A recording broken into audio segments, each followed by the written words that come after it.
তেলেঙ্গানার রাজ্যপাল হিসেবে নিযুক্ত হওয়ার পর প্রথম প্রতিক্রিয়া জিষ্ণু দেববর্মনের শুনে নেব। Video report, Tripura news 8। দেখুন, এই স্বাধীনতা পরে প্রথম মনে হয় ত্রিপুরা থেকে রাজ্যপাল একজন হচ্ছে, সেটা আমি হয়ে গেলাম। কী হতে পারত, কোনো ব্যাপার না। এটা প্রথম, দ্বিতীয়, তৃতীয় কোনো ব্যাপার না। কথা হলো প্রধানমন্ত্রী এবং মহিম প্রেসিডেন্টকে এবং হোম মিনিস্টারকে ধন্যবাদ দেওয়া যে ত্রিপুরার জন্য ওরা ভাবে সবসময়। বিশেষ করে প্রধানমন্ত্রী সবসময় ত্রিপুরাতে আসে, ইলেকশন হোক, ইলেকশন ছাড়াও আসেন উনি। এবং ত্রিপুরাতে আগে পদ্মশ্রী কোথায় ছিল? একটা দুটো, একজন ছিল বা দুজন ছিল, আজকে কয়টা পদ্মশ্রী হয়ে গেছে, ঠিক না? এবং ত্রিপুরা থেকে আজকে রাজ্যপালও হচ্ছে। তো ত্রিপুরার একটা বিশেষ স্থান আছে ওনার মনে।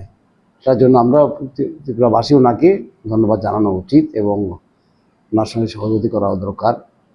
এবং ত্রিপুরাকে সুন্দর একটা রাজ্য বানাতে হলে প্রধানমন্ত্রীর সাহায্য লাগে। উনি সবসময় সাহায্য করে গেছেন। আমি যখন উপমুখ্যমন্ত্রী ছিলাম, আমার দপ্তর ছিল ফাইন্যান্স, আমি ছিলাম কি বলে আরডি দেখতাম, পঞ্চায়েত দেখতাম, সেখানে উনি অনেক সাহায্য করেছেন।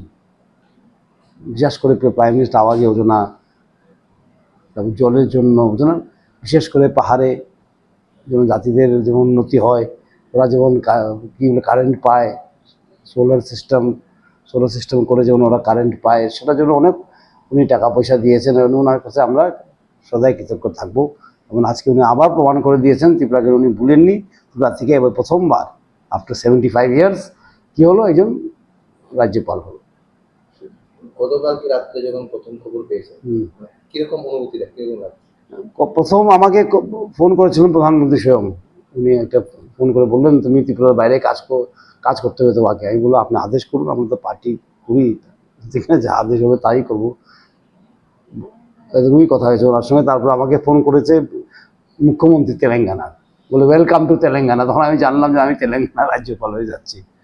আমি জানতাম না কোথায় রাজ্যপাল হবো, কিন্তু মুখ্যমন্ত্রী ফোন করার পরে আমি বুঝলাম। সার্বিক এই বিষয়টা কিরকম লাগছে নিজের একটা অনুভূতি? দেখুন, ভালো, এতদিন পরে একজন ত্রিপুরার লোক, ঠিক না, রাজ্যপাল হচ্ছে, সেটা একটা রেকর্ড একটা হচ্ছে, ভালো। এবং কাজ সবখানেই করতে হয়, ঠিক না? কেমন লাগছে সেটা বড় কথা নয়, কাজ কীভাবে করা হবে সেখানে, সেটা নিয়ে চিন্তা করা দরকার। মুখ্যমন্ত্রী ছিলাম তখন কাজ করেছি একরকম, তখন তো একটা পলিটিক্যাল পদও ছিল সেটা, ঠিক না, পার্টি ওয়াইজ। এখন তো রাজ্যপাল যখন, সেটা কি সাংবিধানিক পোস্ট, ঠিক না, সেটা অন্যরকম কাজ। ওখানে মুখ্যমন্ত্রীর সঙ্গে মিলে কাজ করতে হবে। সংবিধানকে রক্ষা পায়, সংবিধান যেমন ঠিকমতো চলে, সেটা রাজ্যপালের দেখা। এবং সাংবিধানিক পদ এবং মন্ত্রী পদে অনেক বেশ কম। যাই হোক, আমার মন্ত্রী পদের অভিজ্ঞতা আছে 5 বছর, কিন্তু সাংবিধানিক পদের অভিজ্ঞতা আমার নাই, গিয়ে বুঝে নেব। কিন্তু এতটুকু জানি যে না, কাজ করতে হবে, সব সঙ্গে মিলিয়েই কাজ করতে হবে। সুতরাং ত্রিপুরার জন্য যদি কিছু পারা যায়, আমি নিশ্চয় করবো। If there is 1% chance, I will do it. আমার দায়িত্ব ত্রিপুরার কাছে চিরকাল থাকবে। আমি তেলেঙ্গানা যাই বা রাজস্থানে যাই বা যাতে মধ্যপ্রদেশে যাই, আমার প্রথম দায়িত্ব ত্রিপুরার কাছে। কারণ ত্রিপুরা থেকেই উঠে এসেছি আমরা, না আর পার্টির কাছে, কারণ পার্টি থেকে উঠে এসেছি আমরা। কাজ করেছি, পার্টির কাজ করেছি দুর্দিনে, বহুদিন ধরে আমরা ভারতীয় জনতা পার্টি করি, সেটা ঠিক না। কিন্তু আজকে আমি কোথায় আছি? কনস্টিটিউশনাল পদে আছি। সুতরাং এখানে পার্টির ঊর্ধ্বে উঠতে হবে আমার, ঠিক না, সবকে নিয়ে কাজ করা। প্রাইম মিনিস্টার বললেন সবকা সাথ সবকা বিকাশ, সেটা গভর্নরকে করতেই হবে।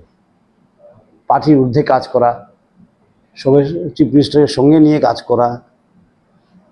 তেলেঙ্গানার উন্নতি যেমন হয়, এটা উন্নত স্টেটই মোটামুটি। হায়দ্রাবাদ আছে, এত আইটি একটা হাব আছে এখানে, সেটাকে আরও কীভাবে কী রূপ দেওয়া যায়, চিফ মিনিস্টারের সঙ্গে আইডিয়া শেয়ার করা।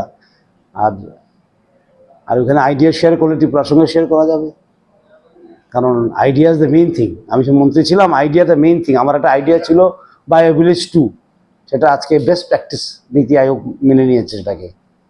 আইডিয়াটাই আসল। আমার মনে হয় অনেক কিছু আইডিয়া পাওয়া যাবে তেলেঙ্গানা থেকে, যে ত্রিপুরাতে আমরা লাগু করতে পারবো, ঠিক না? সেটাও আমি ত্রিপুরার মুখ্যমন্ত্রীর সঙ্গে কথা বলবো এসে।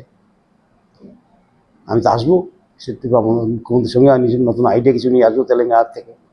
Sharing of idea, sharing of concept, সেটা দিয়েই উন্নতি হয়। সেটাকে ঠিকমতো ইমপ্লিমেন্ট করলে না, সেটা দিয়ে উন্নতি হয়। এখান থেকে আরেকখান থেকেই নেওয়া হয়, জিনিস তো আর সরকার থেকে আসে না, মানুষের ব্রেন থেকেই তৈরি হয়, ঠিক না? আর্টিফিশিয়াল ইন্টেলিজেন্সকেও মানুষই তৈরি করেছে।